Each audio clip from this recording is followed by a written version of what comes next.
Operation సింధూర్పై భారతీయులంతా కూడా గర్విస్తున్నారు.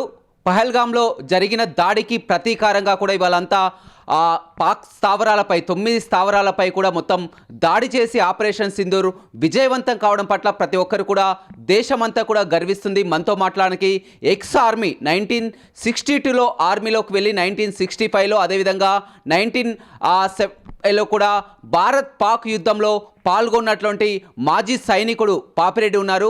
చెప్పండి, మీరు గతంలో కూడా యుద్ధం చూడడం జరిగింది, ఇవాళ ఆపరేషన్ సింధూర్ది కూడా చూడడం జరిగింది. ఎలా చెప్తారు మీరు అప్పుడు గతంలో వెళ్ళినప్పుడు ఎలా ఉంది?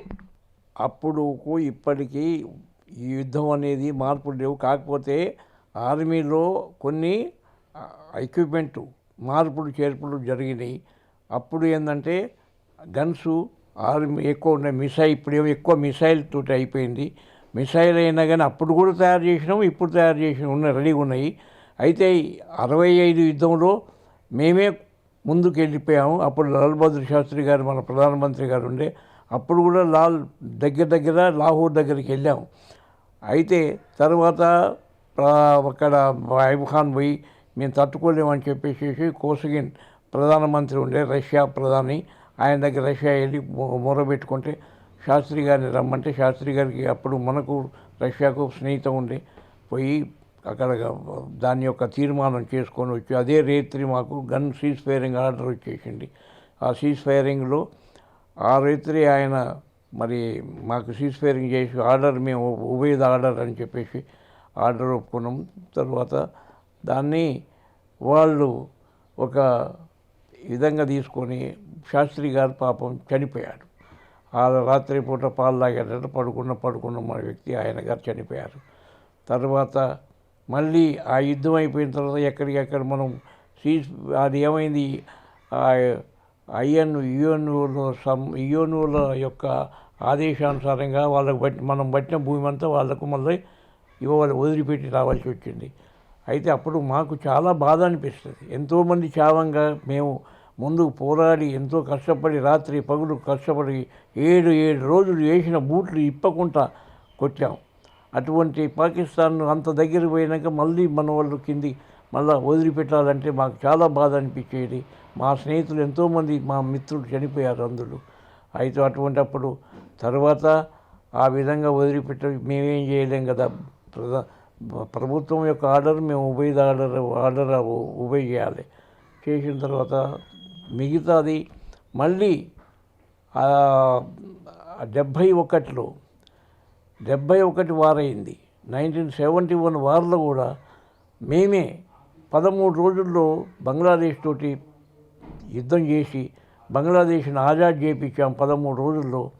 అప్పుడు కూడా మళ్ళీ గెలిచిన తర్వాత 93,000 మంది దగ్గర వాళ్ళని పాకిస్తాన్ సైన్యాన్ని గ్వాలియర్ దగ్గర వాళ్ళను అక్కడ మేము బంధించేసి ఆడ పెట్టేసేసినాం. తర్వాత వాళ్ళకు 3 మాసాల దాకా తిండి పెట్టి అన్నీ అయిపోయిన తర్వాత యుఎన్ ఆర్డర్ ప్రకారంగా మళ్ళీ వాళ్ళని వదిలిపెట్టేసి వాళ్ళ దేశానికి వెళ్ళిపోయారు వాళ్ళందరూ. మేము మాత్రం మళ్ళీ ఆ యొక్క అప్పుడు మన ప్రధాని ఇందిరాగాంధీ గారు ఉండే, ఇందిరాగాంధీ గారు అప్పుడు వాళ్లకు హ్యాండ్ ఓవర్ చేసేసి షేక్ ముజిబుర్ రెహమాన్కు పట్టం కట్టారు. ఆయన గారు బంగ్లాదేశ్ను చేతికి చిక్కించుకున్నాడు. తర్వాత మళ్ళీ ఇప్పుడు 2025లో మళ్ళీ యుద్ధం అనేది మొదలైంది. ఇది పుల్వామాలో అటువంటి ఏరియాలో ఒక మామూలుగా మా జనం వీళ్ళంతటూ మామూలుగా టూరిస్టులు పోతారు, అక్కడ చాలా వరకు పోతుంటారు. అదే కాకుండా ఇటు మన కాశ్మీర్ చూసేటందుకు కాదు, అదే కాకుండా ఇంకా ఎన్నో ఉన్నది ఆ ఏరియాలో చూసేటందుకు. ఇది మన స్క్రిప్టింగ్ చేసేటందుకు బర్ఫ్లో, తర్వాత అది ఆ ఏరియాను జీలం నదిని చూసేటందుకు. పాకిస్తాన్ చుట్టూ జీలం నది కూడా ఉంటుంది. తర్వాత అక్కడ మంచిగా పెద్ద బోట్ హౌస్ ఉన్నాయి, ఎన్నో ఉన్నాయి. తర్వాత చూపించేటందుకు మన వాళ్ళు ఎంతోమంది పోయి వస్తుంటారు కాశ్మీర్, ఎందుకు ఎండాకాలం చలువ. కానీ రాత్రి చూడడం జరిగింది, ఎలాంటి నష్టం తావివ్వకుండా కూడా కేవలం ఏదైతే ఉన్నదో మొత్తం 9 స్థావరాలను కూడా ముట్టబెట్టినటువంటి పరిస్థితి. రాత్రి జరిగినటువంటి ఈ 9 స్థావరాల మీద యుద్ధం ఏ రకంగా జరిగిందని అంటే చాలా గొప్పతనం. మన వాళ్ళు పోయి నడిబొడ్డున ఉన్నటువంటి ఈ యొక్క టెర్రరిస్టులను హతం చేసేటందుకు పోయి ధైర్యంగా పోయి వాళ్ళ మీద ఫైర్ చేసి వచ్చారని అంటే అంత వాళ్ళ గొప్పతనం ఏందో మీకు అందరికీ భారతదేశం ప్రజలందరూ చూస్తున్నారు. మీ అందరికీ తెలుసు. భారతదేశం ఏనాడు కూడా వెనకపోలేదు, ఇప్పటివరకు, అప్పుడు కూడా, ఇప్పుడు కూడా. ఏ దేశం సహాయం సహకారాలు లేకున్నా కానీ మన ఇండియా ముందుకు పోయింది ప్రతిసారి. ఇప్పుడు కూడా అంతే. నా నమ్మకం అయితే ఇప్పటికి కూడా పాకిస్తాన్ పేరు ప్రతిష్ట లేకుండా కొట్టాలని నా ఉద్దేశం అనిపిస్తుంది. ఎందుకంటే దాని యొక్క అంతు చూడాలి. లేకుంటే వీళ్ళు ఈ విధంగా రెచ్చిపోతుంది. ఇప్పుడు కాదు, మొదటి నుంచి కూడా ఈ పాకిస్తాన్ ఈ టెర్రరిస్టులను పెట్టి పోషిస్తున్నది. వాళ్ళతోనే ఈ యొక్క ప్రపంచంలో అన్ని దేశాలలో ఇది చేసిపోయి లేనిపోని అని సృష్టించి ఈ విధంగా ప్రభుత్వాలకు ఆటంకం కలిగిస్తున్నారు. అందు గురించేసి ఇప్పుడు జరిగినటువంటి ఇప్పుడే కాదు, ఇంకా ఎన్ని రోజులు జరిగినా కానీ ఒక్క ధాన్యంతోటే కాదు, ఆర్మీ ఎయిర్ అటాక్ కాదు, ఎయిర్ అటాక్, నేవీ, ఆర్మీ అన్ని విధాల 3 ఫోర్సులు అటాక్ చేసేసి వాళ్ళ మీద ఇదైపోతేనే అప్పుడు వాళ్ళు పాకిస్తాన్ మిలిటరీ కానీ జనాన్ని కానీ వణుకు ప్రభుత్వం కానీ వాళ్ళు అక్కడున్న ప్రజలకు కూడా తెలిసి వస్తుంది. రెండోది ఇప్పటికే మన వాళ్ళది సింధు నది వాళ్ళ నీళ్లను వాళ్ళు బంద్ చేయించడం అనేది మన ప్రభుత్వం బంద్ చేయించడం ఎంతో వాళ్ళకు చాలా ఇదైపోయినది వాళ్ళకు. ఇంకోటి అట్లాగనే ఆ నుంచి రావి, బ్యాల్ ఇవన్నీ కూడా నదులు వస్తుంటాయి చేపట్టేసేసి వాటిని కూడా అన్నిటికి తగ్గించేసేసి ఇవన్నీ కూడా మన దేశం నుంచి, మన హిమాలయాల నుంచి వచ్చేది నీళ్లు. వీళ్ళను ఒక్క తీరుగా కాదు, ఎన్నో తీరుగా ఉంచినా కానీ ఏ పాపం అనేది లేదు. పాకిస్తాన్ ప్రతి ఒక్కరు కూడా దేశ ప్రజలంతా కూడా గర్వపడుతున్నారు. ఒక మాజీ సైనికునిగా ఏమనిపిస్తుంది?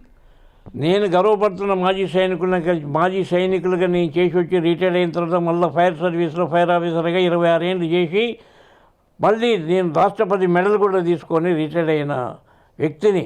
నేను రిటైర్ అయ్యి కూడా 25 సంవత్సరాలు. దీంట్లో రెండోది నేను చాలా గర్వపడుతున్నాను. ఇదే పాకిస్తాన్ను ఇప్పుడు కాదు, ఎప్పుడు కూడా నేను 2 సార్లు యుద్ధం చేశాను వాళ్ళతోటి. ఆ 2 సార్లు కూడా మనతోటి వాళ్ళు వెనకకి పోయారు కానీ ముందుకైతే ఎన్నడూ రాలేదు. అప్పుడు ఆ పరిస్థితులను ఒకసారి వివరించగలుగుతారా? 1971లో హెవీ ఖేమ్కర్ సెక్టర్లో హెవీ షెల్లింగ్ సెక్టర్ అది. అటువంటి సెక్టరు అప్పట్లో 65 యుద్ధంలో ఏ సెక్టర్ లేదు.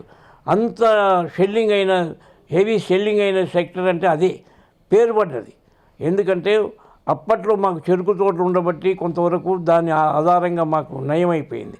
లేకుంటే మేము కూడా చాలా వరకు ఇదైపోయి. రెండోది వాళ్ళ ఓపి ఖేమ్కర్ అని అక్కడ ఏమైందంటే బోర్డర్ ఏరియాలో ఉన్నటువంటి ఇండ్ల వాళ్ళకు అక్కడి నుంచి ఇక్కడ పరిచయము, అక్కడ పరిచయము. ఇప్పుడు కాశ్మీర్లో కూడా సగం మంది పాకిస్తాన్ వాళ్ళది స్థావరాలు ఉంటాయి. వాళ్ళకి ఆశ్రయం కూడా కాశ్మీర్ వాళ్ళు కల్పిస్తారు. వాళ్ళు ఉండేటందుకు వాళ్ళకు భోజనం అన్నీ ఆ ఏరియా వాళ్ళకు చాలా వరకు సప్లై చేస్తుంటారు. ఇప్పుడైతే ఏదైతే ఆ స్థావరాలపై దాడి జరిగిందో ముంబై పిల్లలకు కూడా అక్కడి నుంచే వ్యూహం రచించడం జరిగింది. కసబ్ కూడా ట్రైనింగ్ తీసుకున్నటువంటి ప్రాంతం కూడా అక్కడే అన్నట్టు కూడా వివరించింది. అవును, ఇప్పుడు ట్రైనింగ్ తీసుకున్నట్టు ఇప్పుడు ఏంది, ఎప్పటి నుంచో ఇస్తుంది పాకిస్తాన్. ఆ లోయల ఎప్పటి నుంచో ట్రైనింగ్ ఇస్తున్నది. ట్రైనింగ్ ఇస్తున్నది, తిండి పెడుతుంది, తిప్పటి పెడుతుంది. వాళ్ళు ఏ విధంగా ఈ విధంగా జనాన్ని చంపేది ఎట్లా కానీ హత్యారులు చిన్న పిస్టల్ కానీ మొదలు పెడితే పెద్ద గన్స్ వరకు కూడా వాడేటందుకు వాళ్ళు చూపిస్తున్నారు. ఆ విధంగా ఉన్నప్పుడు మనం ఆ దేశాన్ని ఎట్లా నమ్మాలి, ఏ విధంగా నమ్మాలి? ఇదంతా ప్రపంచానికే తెలుసు. పాకిస్తాన్లో ఉన్నటువంటి టెర్రరిస్టులు ఏ దేశంలో లేరు. టెర్రరిస్టులు వాళ్ళని పోషిస్తుందంటే ఒక పాకిస్తాన్ తప్ప ఇతర దేశాలు ఏవి లేవు. ముస్లిం కంట్రీలలో ఏది లేదు. ఇది ఒక పాకిస్తాన్. నాకు ఇప్పటి నుంచి కాదు, మొదటి నుంచి తెలుసు మాకు. మళ్ళీ పాక్ కూడా ఆ దాడి చేసే అవకాశం అంటే ఇలాంటి పాకిస్తాన్ ఏ అటాక్ చేసినా కానీ ఏనాడు కూడా మన ఇండియాను ఒక్క ఇంచు కూడా భూమి వాళ్ళు పట్టుకోలేరు. ఇది మాత్రం మాకు ధైర్యం ఉన్నది. నాకు తెలుసు, మేము చూసినాం పాకిస్తాన్ యొక్క బలం ఎంతో. వాళ్ళ ఏమి చేయగలిగితే ఏమి చేయలేరు. మన ముందు వాళ్ళు తల వంచవలసిందే. అవన్నీ విధంగా జుల్ఫికార్ భుట్టో కూడా ఇదైపోయిండు. భుట్టో కూడా చూసే అప్పట్లో 1971 వాళ్ళు అప్పటి ఉండే భుట్టో కూడా ఉండే. ఆయన కూడా చాలా వరకు ఇదైపోయింది. మీరు అనుకోకండి, ఏం లేదు. ఎప్పుడు కూడా మనదే పైకి ఉంటుంది ఇండియా. ఇదే మాదిరి కానీ వెనక వాళ్ళ మాట వీళ్ళ మాట మన వెనకకు తగ్గకుండా ఉండాలి. పాకిస్తాన్ మాత్రం దాని పేరు లేకుండా చేయాలి. ఇది ప్రపంచం. మన ముస్లిం ఇండియా ముస్లిమ్స్ కూడా వాళ్ళు చాలా వరకు సంతోషపడుతున్నారు. ఎందుకంటే ఈ టెర్రరిస్టులు వాళ్ళకు కష్టమే, మనకు అన్నీ మన దేశంలో బతికే వాళ్ళందరూ కూడా కష్టమే అవుతుంది. బోర్డర్ ఏరియాలో మీకు ఎనకలేదు, బోర్డర్ ఏరియా ఎంత బాధ అవుతుందో మీకు తెలియదు. ఆ బోర్డర్లో ఉండాలంటే ఇప్పుడు పశువులు పోతాయి. పంజాబ్ వాళ్ళ పశువులన్నీ అటు పోతాయి పాకిస్తాన్ సైడు, మేసుకుంటూ పోతాయి. మళ్ళీ అక్కడి నుంచి ఆ పాకిస్తాన్ వాళ్ళ పశువులు కూడా ఇటు వస్తాయి. వాళ్ళు కొట్టారు, వీళ్ళు కొట్టారు. బీఎస్ఎఫ్ బోర్డర్ సెక్యూరిటీ ఫోర్స్ ఉంటుంది. వీళ్ళ జెండా ఊపంగానే పచ్చడి వాళ్ళు ఒకటి ఇటు మా పశువులు ఉన్నాయి అక్కడ, వీళ్ళు కొట్టండి, వాళ్ళు కొట్ట, వీళ్ళు కొట్ట. ఇదంతా మొదటి నుంచి జరుగుతూనే ఉన్నది. విన్నారా? పాకిస్తాన్ వాళ్ళు ఏంటంటే సైనికులు తప్పే ఉన్నది. యుద్ధం చేయాలంటే చేయాలి, ప్రభుత్వం ఆర్డర్ వినాలి. అందుగురించేసి సైనికులు కాదు, ప్రభుత్వాలది కూడా ఇది ఉంది. ప్రభుత్వాలు పెట్టి పోషిస్తున్నారంటే టెర్రరిస్టులను పాకిస్తాన్ ఇప్పటి నుంచి కాదు, మొదటి నుంచి. అది మొదటి నుంచి ఏర్పడ్డ కానించే ఇది అవుతుంది. 1947లో పాక్ జరిపినటువంటి కాల్పుల్లో కూడా మన సైనికులు కూడా కొంతమంది మృతి చెందినటువంటి మన సైనికులు కూడా చనిపోయారు. చాలామంది చనిపోతారు. ఇది మామూలుగా యుద్ధం వచ్చినప్పుడు వాళ్ళు చదవటం మనం చదవటం ఇది సహజం. దీని మీద పెద్దగా ఆశ్చర్యపడవలసిన అవసరం లేదు. విన్నారా? ఇది అనేది చావు అనేది భూమిని మనం ఎప్పుడు కూడా భూమిని కబ్జా చేసేటప్పుడు చాలామంది చేస్తుంటాం. ఇన్ఫెంట్రీ బయటికి వెళ్ళి వాళ్ళు ఓపెన్గా బయటికి వెళ్తారు కాబట్టి ఓపెన్ ఛార్జ్ చేసుకుంటూ బయటికి వెళ్తారు. వాళ్ళు మోర్చర్లలో ఉండి ఆ ఎనిమి శత్రువులు వాళ్ళు కూడా మన వాళ్ళ మీద ఫైర్ చేస్తుంటారు. 75లో మీతో పాటు వెళ్ళినటువంటి సోల్జర్స్ చాలామంది ప్రాణాలు పోగొట్టారు. 71లో వాళ్ళు కూడా చనిపోయారు. చాలామంది చనిపోయారు. దాని మీద మేము అంత పెద్దగా బాధపడము. దాంట్లో అది మామూలే. ఎందుకంటే హెవీ ఇప్పుడు ఒక బాంబు పడ్డంటే ఎన్నో రకాల బాంబ్స్ ఉంటాయి.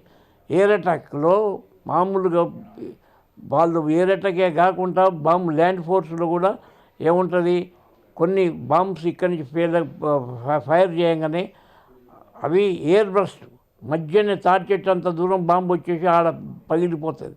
పగిలి బెచ్చలు అయ్యి ముక్కలు అయ్యేసి కిందికి కొడుతుంటుంది. నువ్వు అప్పుడు ల్యాండ్ ఫోర్స్ కానీ పండుకో కూర్చో ఏ పొజిషన్లో ఉన్నా కానీ kneeling position, sitting position, standing position, ఏ పొజిషన్లో ఉన్నా కానీ తప్పకుండా చచ్చిపోతారు. ఇంకొక బంకర్లో ఉంటే మాత్రం బతుకుతారు. ఇంకోటి హెచ్ఈ షెల్ అనేది భూమి మీద పడ్డాక అది పగిలి 2 ఫీట్ల ఎత్తు నుంచి మామూలుగా అవి చెల్లాచెదరవుతాయి ముక్కలన్నీ. ఒక్క గింత ముక్క అయినా కానీ పొట్ట పేగులు బయటకు వచ్చేసేసి గింత తగిలినా కానీ అటువంటి బాంబ్స్ ఉంటాయి. రెండవది ఏపీ షాట్ అనేది 11 ఇంచుల ఇనుమునైనా కానీ బంకర్లను తోసుకపోతుంది. అటువంటి గన్స్ అటువంటి కూడా మేము గన్స్లను పెట్టుకుంటాం.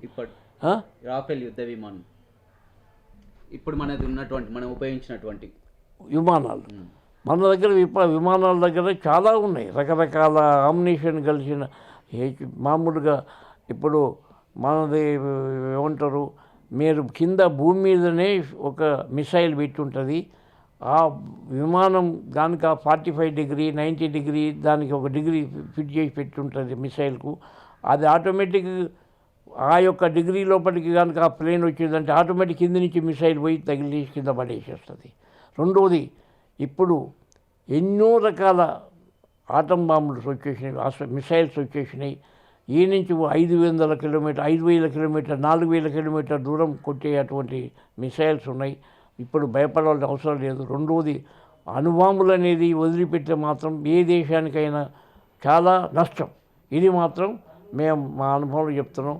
అణుబాంబు అనేది వదిలితే మాత్రం ఏ దేశప్పుడు వదిలినా కానీ ఏ దేశంలో పడ్డా కానీ ఆ దేశంలో మాత్రం ఇది ప్రాణ నష్టం, ఆస్తి నష్టము, అక్కడ ఉన్నటువంటి భూమి మీద కూడా చాలా వరకు గరకపోస కూడా ఉన్నటువంటి ఇది అయిపోతుంది. ఎందుకంటే ఇది మామూలు గంట ముందర జరిగింది ఇదంతా. అందుగురించి మేము చెప్తున్నాం, మీరు వీలైనంత వరకు ఈ అణుబాంబులను ఏ దేశం కూడా ఉపయోగించకూడదని నేను కోరుకుంటున్నాను. చూడొచ్చు ఆపరేషన్ సింధూర్పై ఇవాళ భారతదేశం అంతా కూడా గర్వపడుతున్నది. పహల్గాం దాడికి ప్రతీకారంగా భారత్ మొత్తం కూడా 9 స్థావరాలపై కూడా దాడి చేసినటువంటి పరిస్థితి కూడా చూడవచ్చు.